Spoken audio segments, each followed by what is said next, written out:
that have been said by the gentleman to your left, and don't think I can pronounce your name. I want to pronounce it right. Sigilly, but Mr. Sigilly, yes, yeah. thank you. And I've read your testimony. I'm interested to know your reaction to his positions with regard to the diversification of the military. Sure. And DEI. Thank you. One point that the general made with which I disagree is that diversity is our strength. I don't think there's any evidence for that, but definitions matter. Words matter, and we're losing touch with this. I would reject the notion that diversity is our strength based on DEI definitions of diversity, equity, and inclusion.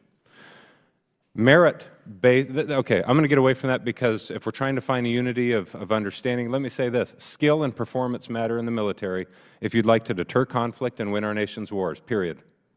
As a commander in the military, I had a black colonel fly across the country to promote me to lieutenant colonel because I love the hell out of the guy and respect his views on the Federalist Papers, which he was teaching me after work hours, and because he was the best leader I've ever worked with.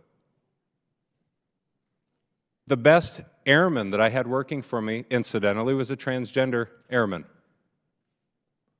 So don't bullshit me and say that you think you know what you're talking about. You've never served. You don't understand how this works. We care about performance in the military, period.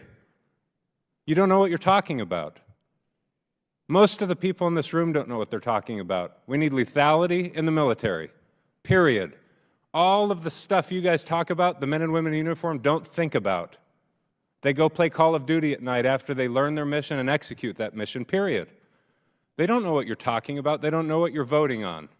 They don't care about your sexual preference. They don't care what you look like, and they don't care what the person next to them looks like, period.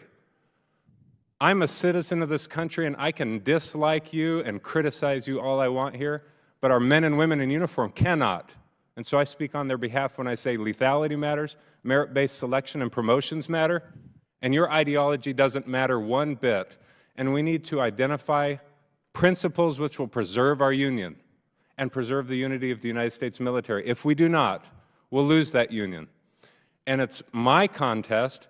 Whatever Truman did decades ago, you ask your average military service member when Truman was the President of the United States, they can't even tell you. But my point is, they're focused on what's happened since the George Floyd riots.